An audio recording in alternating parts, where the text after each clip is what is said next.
નવમો સ્કંદ શરૂઆત થાય અને નવમા સ્કંદની અંદર મેરે ભાઈ બહેન ઈશાનું કથા છે, ભગવાન રામની કથા છે.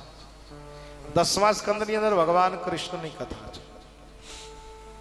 ભગવાન રામ કૃષ્ણની પહેલા આવ્યા. હે ભગવાન રામ આવ્યા એ કયા યુગમાં આવ્યા?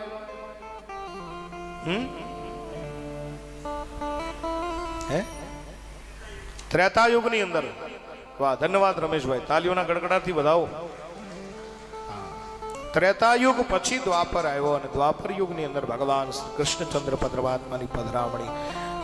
રામ છે એનો વંશ કયો છે? સૂર્યવંશ. ઈક્ષ્વાકુ વંશ. મૂળ તો ઈક્ષ્વાકુ. ઈક્ષ્વાકુ રાજાથી ભગવાન રાઘવેન્દ્ર સરકારનો વંશ વેલો ચાલ્યો અને એ જ વંશની અંદર આગળ રઘુ રાજા થયા. પણ રઘુ રાજા છે એટલા બધા મહાન અને પ્રતાપી હતા કે ત્યાર પછી એ વંશને રઘુવંશ કહેવાનું.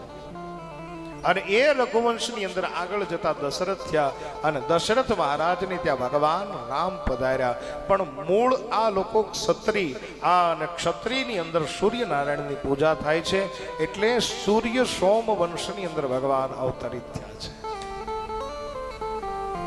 અને સૂર્યવંશની અંદર ભગવાન અવતરિત થયા એટલે બપોરના 12 વાગે આવ્યા. અને કૃષ્ણ છે એ કયો વંશ છે? કૃષ્ણ છે એ ચંદ્રવંશ છે. અને ચંદ્રવંશ, ચંદ્ર ક્યારે હોય? રાત્રિએ હોય. ભગવાન સૂર્યવંશ, રામ સૂર્યવંશી છે એટલા માટે દિવસે 12 વાગે આવ્યા. અને કૃષ્ણ છે એ ચંદ્રવંશી છે એટલા માટે રાતના 12 વાગે આવ્યા. આવું છે.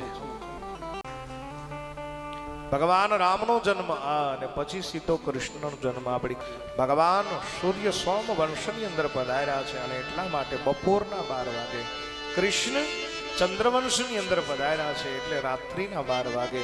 અને કૃષ્ણ છે એ દ્વાપરની અંદર આવ્યા છે. ભગવાન રામ છે એ ત્રેતાની અંદર આવ્યા છે. તો રામની કથા પહેલા છે, भगवान कृष्ण की कथा पची है. तो क्षण भरनो पण विलंब कर्या वगर 2 मिनट के लिए हरिनाम संकीर्तन करें. उनके बाद में राम जन्म और उनके बाद में कृष्ण जन्म. श्री राम जय जय राम, जय जय राम, जय जय राम. श्री राम जय जय राम, जय जय राम, जय जय राम.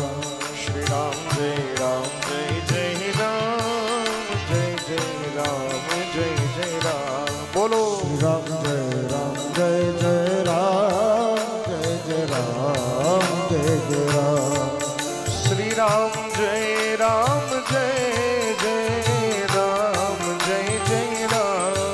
श्री राम जय राम, जय जय राम, जय जय राम. श्री राम जय राम, जय जय राम, जय जय राम. श्री राम जय राम, जय जय राम. हरि बोल. श्री राम जय राम, जय जय राम, जय जय राम. श्री राम जय जय राम, जय जय राम, जय जय राम, जय जय राम.